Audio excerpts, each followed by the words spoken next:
సత్యవ్రతుడు నోరు తెరిచి అడిగినది ఏదైనా ఉందా?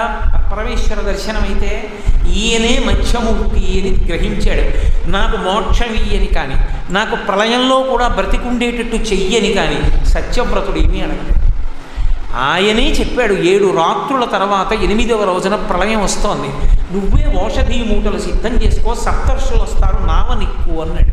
అంటే భగవంతుని మనం కోరిక కోరకుండా ఉండగలగాలి. కానీ పరమభక్తితో నీ కార్యాన్ని, నీ కర్తవ్యాన్ని నువ్వు చేసుకుంటూ వెళ్ళిపోతే ప్రళయంలో సమస్త 3 లోకములు మునిగిపోయాయి. భాగవతంలో ప్రళయంలో 3 లోకములు మునిగిపోయిన బతికిపోయిన వాడు సత్యవ్రతుడు ఒక్కడే, సప్తర్షులు కాకుండా.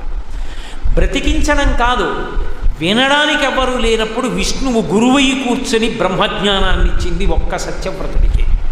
ఇవ్వడం కాదు, సూర్యభగవానుడికి కొడుకుని చేసి ఆ సూర్యుణ్ణి గురువుని చేసి జ్ఞానబోధ చేయించి మొదటి మనువుని చేశాడు. మొదటి మనువుని చేసి తరువాతి కాలమునందు మోక్షం ఇచ్చాడు.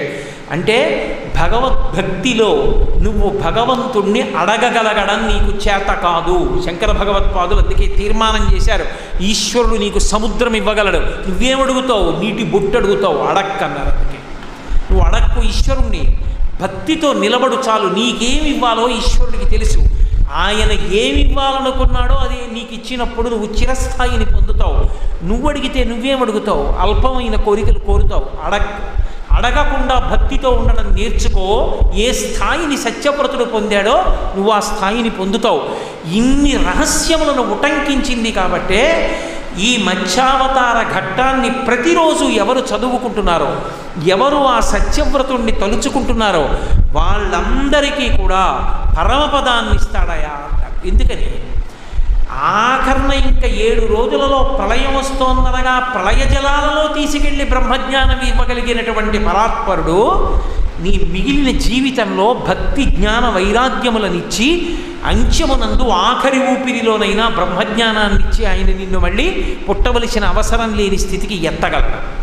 అటువంటి శక్తి ఉన్నటువంటి పరమేశ్వరుని యొక్క స్థితిని ఆవిష్కరించగలిగిన గాథ కాబట్టి మొట్టమొదటి అవతారమైనటువంటి మత్స్యావతారానికి అంత ప్రశస్తి కలిగి ఫలశ్రుతి చెప్పారు పోతన గారు దానికి.